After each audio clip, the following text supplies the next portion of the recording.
ہمارے معاشرے میں اس 15 شعبان کے بارے میں، 15 شعبان، نصف شعبان کی جو رات ہوتی ہے، اس کے بارے میں ہم نے ایسے ایسے عقیدے بنائے، ایسی ایسی باتیں دنیا میں پھیلائیں، ایسی ایسی باتیں لوگوں میں مشہور کی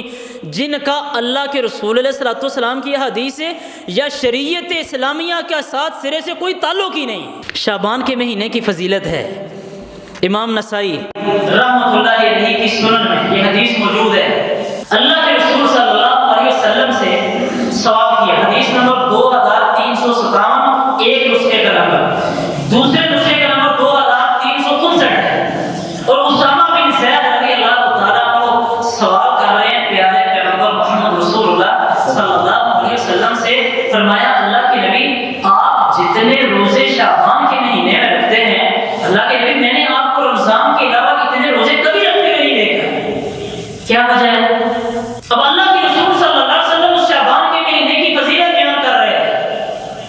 اور شعبان کے مہینے کی فضیلت یہ بیان کی، کہا اسامہ ذالک شہر یغفر الناس، تو میں اسامہ یہ اللہ رب العالمین نے ہمیں ایک ایسا مہینہ عطا کیا ہے جس کی فضیلت کا لوگوں کو پتہ ہی نہیں، بین رجب و رمضان، رجب اور رمضان کے درمیان میں، اور فضیلت کیا بیان کی؟ فرمایا ذالک شہر ترفع فيه الآمال وأحب أن يرفع عملي إلى الله وأنا صائم، فرمایا اسامہ میں روزے اس لیے رکھتا ہوں اس شعبان کے مہینے میں لوگوں کے اعمال اللہ کے پاس پیش ہوتے ہیں، لوگوں کے اعمال اللہ کو دکھائے جاتے ہیں پورے سال کے۔ یہ بھی بات سمجھ لیجئے گا، ٹائم تھوڑا رہ رہا ہے۔ ایک ہوتا ہے کہ زندگی میں روزانہ کا عمل اللہ رب العالمین کے سامنے پیش ہوتا ہے، ایک یہ ہے اللہ رب العالمین کے سامنے عمل کا پیش ہونا ہے، ایک ہوتا ہے ایک ہفتے کے بعد اللہ رب العالمین کے سامنے عمل کا پیش ہونا،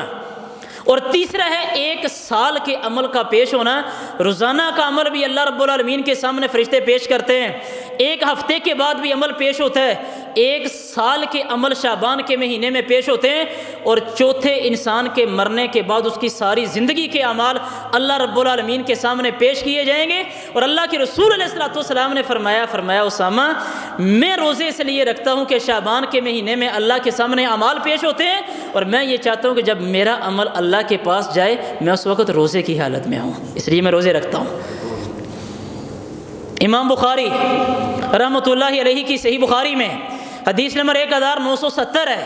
اللہ کے رسول علیہ الصلوۃ والسلام کے بارے میں ہماری ماں ام المومنین عائشہ رضی اللہ تعالی عنہا بیان فرماتی ہیں، کہتی ہیں اللہ کے رسول صلی اللہ علیہ وسلم رمضان کے علاوہ باقی کسی مہینے میں اتنے روزے نہیں رکھتے تھے جتنے شعبان کے مہینے میں رکھتے تھے۔ اب اصول کیا تھا، اصل کیا تھی، نبی کریم علیہ الصلوۃ والسلام کا طریقہ کار کیا تھا کہ ہم نے کیا کرنا تھا؟ ہم نے شعبان کے مہینے میں روزے رکھنے تھے۔ لیکن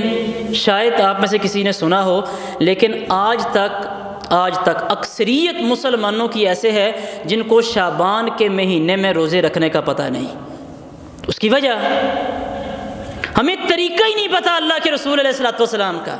یہ ہمیں پتہ ہے۔ میں اگلی بات کی طرف بھی جاتا ہوں۔ 15 شعبان کو رات کے وقت کیا ہوتا ہے؟ میٹھی چیزیں پکائی جاتی ہیں، حلوے پکائے جاتے ہیں، اور نظریہ کیا رکھا جاتا ہے کہ یہ مردوں کی عید ہے، روح زمین کے اوپر آتی ہیں۔ ایسا عقیدہ بنایا کہ روح زمین کے اوپر آتی ہیں اور پھر میٹھی چیزیں تقسیم کی جاتی ہیں۔ یہ طریقہ کس کا تھا؟ یہ تو اللہ کے رسول علیہ الصلوۃ والسلام کا طریقہ نہیں تھا۔ ہم نے اس کو پکڑ لیا جو اللہ کے نبی علیہ الصلوۃ والسلام کا طریقہ نہیں تھا، اور جو پیارے پیغمبر کا شعبان کے مہینے میں روزے رکھنے والا عمل تھا وہ کیونکہ مشکل تھا اس لیے ہم نے چھوڑ دیا۔ اور مجموعی اعتبار سے کھانے پینے کی چیزوں میں ہم ویسے ہی خوش رہتے ہیں۔ ہم دیپ جلائے علم و فن کے،